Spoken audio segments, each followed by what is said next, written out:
Hello दोस्तों, नमस्कार। Study with genius पर आप सभी का स्वागत है।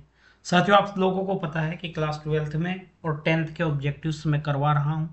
क्लास ट्वेल्थ के हिंदी के 2-3 क्लास हो चुकी है, एक दो और बची है, तो मैं करवा दूंगा। क्या होता है साथियों कि हर कोई एक ही एक सब्जेक्ट पढ़ता है तो वो बोर हो जाता है, तो मैं अलग अलग सब्जेक्ट के एक साथ साथ जो है कंप्लीट करते हुए चलता हूँ। तो आज केमिस्ट्री जो है मैंने शुरू करा है।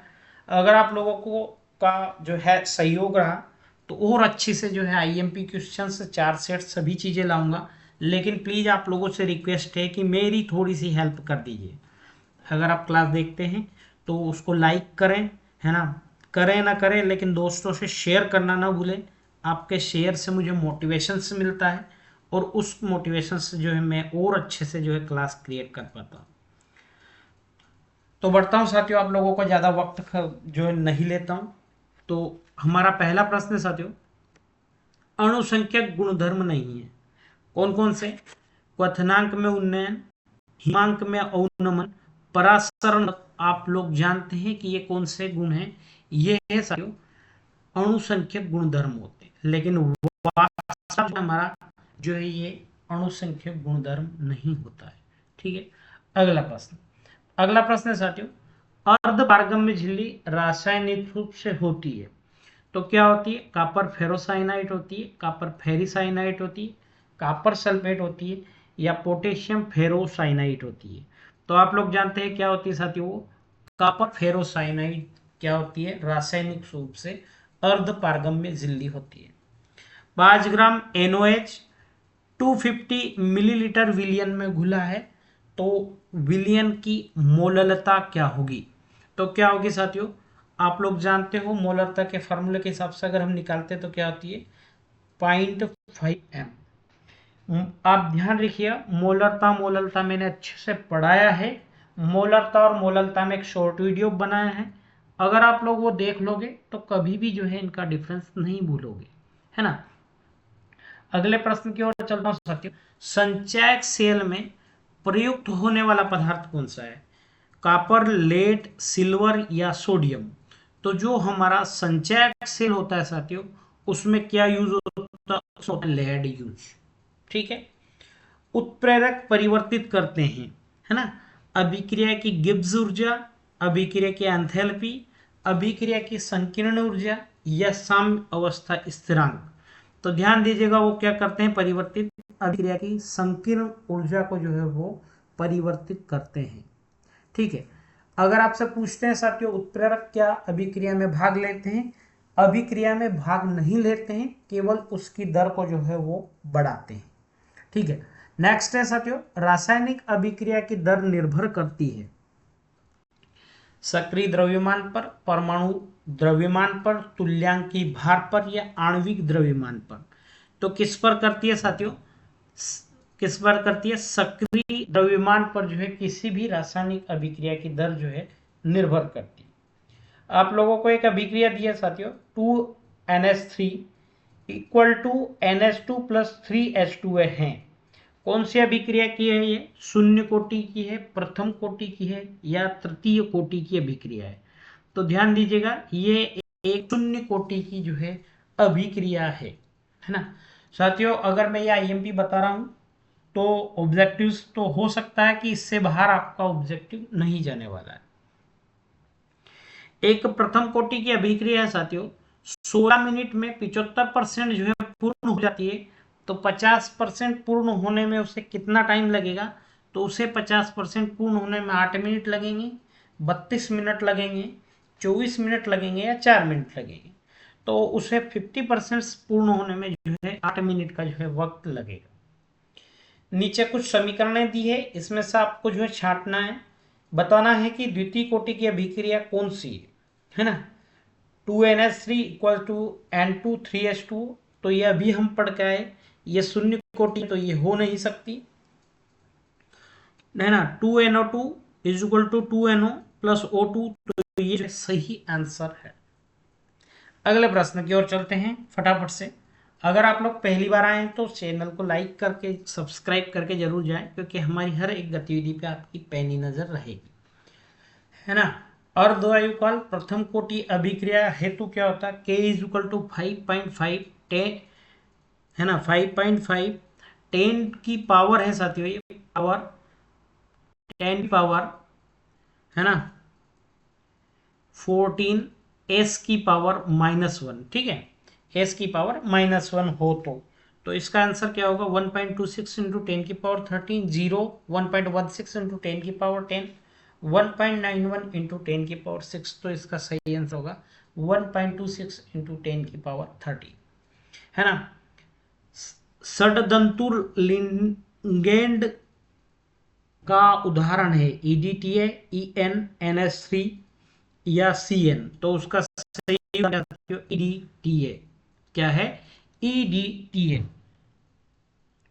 अगला प्रश्न है साथियों, NiCO4 में Na की ऑक्सीकरण संख्या कितनी है, तो कितनी है 0 1 2 4, तो उसकी ऑक्सीकरण क्या है 0 जो है Na की ऑक्सीकरण संख्या है ना। निम्नलिखित में से कौन सा कार्बोधात्विक यौगिक नहीं है, ethyl magnesium bromide, tetraethylate, sodium ethoxide, trimethyl aluminium, कौन सा जो है क्या है कार्बोधात्विक यौगिक नहीं है, तो सोडियम एथाक्साइड जो है नॉन कार्बनिक धात्विक यौगिक जो है, ठीक है।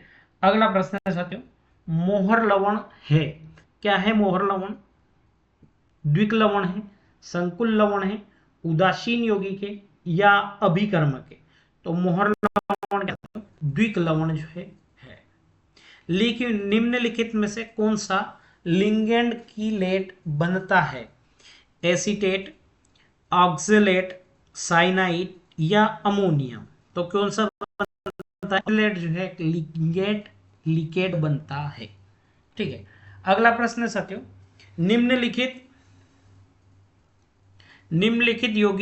निम्नलिखित में से कौन सा यौगिक फ्रियान के नाम से जाना जाता है, CaCl2F2, CHCl3, CH2F2, CH4, तो ध्यान दीजिएगा साथियों, CaCl2F2 जो है इसे हम किस नाम से जानते हैं, इससे हम फ्रियान नाम से भी जो है जानते हैं। अगला प्रश्न साथियों, एल्किल आयोडाइडो का निर्माण प्रायः एल्किल क्लोराइडो या ब्रोमाइडो की सूक्ष्म एसीटोन में NaL के साथ अभिक्रिया से होता है। इस अभिक्रिया को जो है क्या कहते हैं, फिंकेल्स्टाइन अभिक्रिया, सेंडमेयर अभिक्रिया, युग्मन अभिक्रिया या कोल्बे अभिक्रिया, तो इसे क्या कहते हैं साथियों, फिंकेल्स्टाइन अभिक्रिया जो है कहते हैं, ठीक है। ये इस तरह के प्रश्न जो है आप लोगों के बन सकते हैं, तो थोड़ा सा बारीकी से देख लेना। अगर आप लोगों को लगे कि नहीं यार ये प्रश्न ऑब्जेक्टिव जो है इनको हमें याद नहीं हो पा रहे हैं, तो आप 2-3 बार का जो है मेरी क्लास देख लेना, आप लोगों को मुखाग्र हो जाएगा। निम्नलिखित यौगिक एक रजक चूर्ण के साथ गर्म करने पर एसिटिलीन देता है, CH2L2, CH3L, CHCl3 या Cl4, तो कौन देता है CHL3 जो है रजत चूर्ण के साथ गर्म करने पर एसिटिलीन देता है ना। एल्किल हैलाइड सोडियम एल्कासाइड से क्रिया करके बनाता है, RCOR, RCHO, ROR या RCOOR, तो क्या बनाता है ROR जो है बनाता है। अगला प्रश्न है साथियों, एथिल आयोडाइड को एल्को KOH के साथ गर्म करने पर क्या प्राप्त होता है, तो क्या प्राप्त होता है एथेनॉल, एथेन, एसिटिलीन या एथिलीन, तो क्या होता है हमें जो है प्राप्त होता है एथिलीन, ठीक है।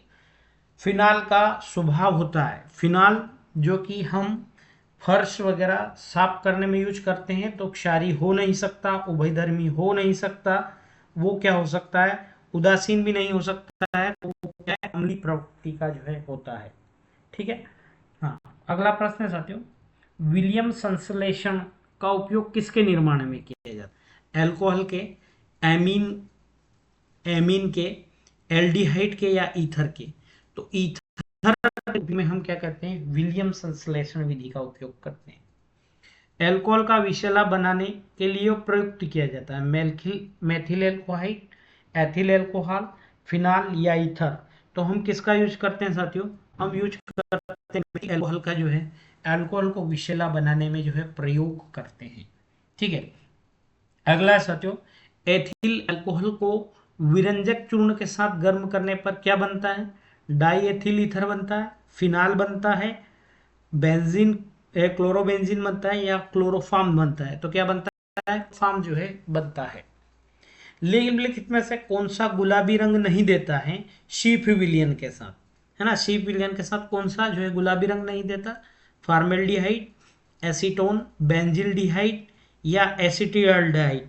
तो ध्यान दीजिएगा, कौन? एसीटोन जो है शीफ विलियन के साथ जो है इन सभी में से गुलाबी रंग नहीं देता है। ठीक है, अगला एक प्रश्न नंबर 26 साथियों, निम्नलिखित में से किसमें OH समूह नहीं है? अल्कोहल, फिनॉल, एल्डिहाइड या कार्बोक्सिलिक अम्ल? किसमें नहीं है? तो वो है साथियों एल्डिहाइड में जो है OH समूह नहीं होता है ना। एल्डिहाइड में अल्फा हाइड्रोजन की प्रकृति होती है, अम्लीय, क्षारीय, उदासीन या उभयधर्मी? तो कौन सी होती है? अम्लीय जो है होती है। ठीक है, क्या होती है? अम्लीय होती है। अगला प्रश्न है साथियों 28वें नंबर का, आइसोप्रोपिल एल्कोहल के ऑक्सीकरण करने पर क्या प्राप्त होता है? Acetone, ether, ethylene, acetaldehyde? तो क्या प्राप्त होता है? एसीटोन जो है प्राप्त होता है। एल्डिहाइड ऑक्सीकरण करने पर बनता है, अम्ल बनता है, ईथर बनता है, सेलिनियस ऑक्साइड बनता है, या एल्कोहल बनता है? तो क्या बनता है? अम्ल बनता है। ठीक है, क्या बनता है? अम्ल बनता है। अगला है प्रश्न साथियों, एथिल एमीन नाइट्रस अम्ल से क्रिया करके बनाता है, क्या बनाता है? अमोनिया बनाता है, नाइट्रस ऑक्साइड बनाता है, एथेन बनाता है, या नाइट्रोजन बनाता है? तो नाइट्रोजन जो है बनाता है। ठीक है, अगला प्रश्न है साथियों 31वें नंबर का प्रश्न है। फटाफट से, अगर आपने अभी तक लाइक नहीं किया तो फटाफट से लाइक कीजिएगा और आगे बढ़िएगा, है ना। एसिटामाइड ब्रोमीन एवं क्षार के साथ क्रिया करने पर प्राप्त होता है मैथिलेमीन, मैथिल ब्रोमाइड, एसीटोन या एसिटिल्डिहाइड? तो क्या प्राप्त होता है? मैथिल जो है एसिटामाइन ब्रोमीन और क्षार के साथ क्रिया करने पर प्राप्त होता है। ठीक है, दुर्बलतम क्षार कौन सा? इन सभी में से दुर्बलतम क्षार कौन सा है? मैथिलेमीन, अमोनिया, डाइमेथिलेमीन, ट्राइमेथिलेमीन में से जो है कौन सा दुर्बल क्षार कौन सा है? तो वो है साथियों मेथिल एमीन जो है दुर्बलतम क्षार है। ठीक है, सॉरी, दुर्बलतम क्षार कौन सा है? सॉरी, है हमारा अमोनिया। कौन सा है? अमोनिया। हाँ, अगला प्रश्न साथियों, अकार्बनिक यौगिक जो गर्म करने पर कार्बनिक यौगिक देता है ना। सोडामाइड, अमोनिया साइनेट, सोडालाइन या पोटेशियम साइनाइड? तो कौन सा साथियों? अमोनियम साइनेट को जो अगर गर्म करते हैं, यह अकार्बनिक यौगिक है, लेकिन गर्म करने पर क्या बनता है? कार्बनिक यौगिक देता है। अब इन सभी में से आप लोगों को जो है अशर्करा बताना है, तो ध्यान दीजिएगा, C6H10O5 की पर जो है ये N ये जो है हमारा अशर्करा का उदाहरण है। बाकी तीनों जो है हमारे क्या है? शर्करा है। पौधों की कोशिकाओं का महत्वपूर्ण कार्बोहाइड्रेट होता है सोल्यूलोज में, ग्लूकोज में, स्टार्च में या विटामिन में? तो कैसे होता है? सोल्यूलोज में जो है उनका महत्वपूर्ण कार्बोहाइड्रेट होता है। प्रश्न नंबर अगला साथियों, है ना, बेरी बेरी रोग जो है किस विटामिन से होता है? A B C D किससे होता है? तो किसकी कमी से होता है? अगर आप शरीर में विटामिन ए की कमी है तो आपको बेरी बेरी रोग होता है। पायरिया रोग किस विटामिन की कमी से होता है? विटामिन सी की कमी जो है पायरिया रोग होता है। पायरिया रोग अर्थात क्या होता है साथियों? इसमें दांत में के नीचे जो है जड़ें कमजोर होती, पीलापन हो जाता है और दांत जो है कमजोर हो जाते हैं और टूटने लग जाते हैं ना। इनमें से डाइसैकेराइड कौन है? ग्लूकोज, सुक्रोज, सेल्यूलोज या फ्रुक्टोज? इसमें डाइसैकेराइड कौन सा साथियों? सुक्रोज होता है, वो एक डाइसैकेराइड है। निम्नलिखित एंजाइम माल्टोज को ग्लूकोज में परिवर्तित कर देता है, तो माल्टोज को ग्लूकोज में परिवर्तन कौन सा करता है? इन्वर्टेस, जाइमेस, माल्टेज या यूरियस। तो होता है साथियों, वो माल्टोज को जो है ग्लूकोज में परिवर्तित करने का जो है कार्य करता है। ठीक है। आरएनए में कौन नहीं पाया जाता है? थाइमिन, यूरेसिल, एडेनिन या गुआनिन। तो ध्यान दीजिएगा, जो थाइमिन होता है साथियों, जो है आरएनए में नहीं पाया जाता है, थाइमिन जो है डीएनए में पाया जाता है। कौन ग्लिसराइड नहीं है? वसा, तेल, फास्फोलिपिड या साबुन। कौन जो है वसा नहीं है, ग्लिसरॉल नहीं। तो साबुन जो होती है साथियों, ये ग्लिसरॉल नहीं है। ठीक है। अगला प्रश्न साथियों, डायबिटीज रोग में किसकी कमी होती है? तो डायबिटीज रोग में आयोडीन की, इंसुलिन की, फिनाइल एलानिन की या लाइसिन की। तो इंसुलिन की है डायबिटीज रोग में जो है कमी होती है ना। तो साथियों, आप लोगों के अब जो है आज के मल्टीपल चॉइस वाले क्वेश्चंस खत्म हो चुके हैं। अगले सेशंस में रिक्त स्थान, सही जोड़ी, वन वर्ड वाले, और फिर साथ साथ में आपको ऑब्जेक्टिव दूंगा।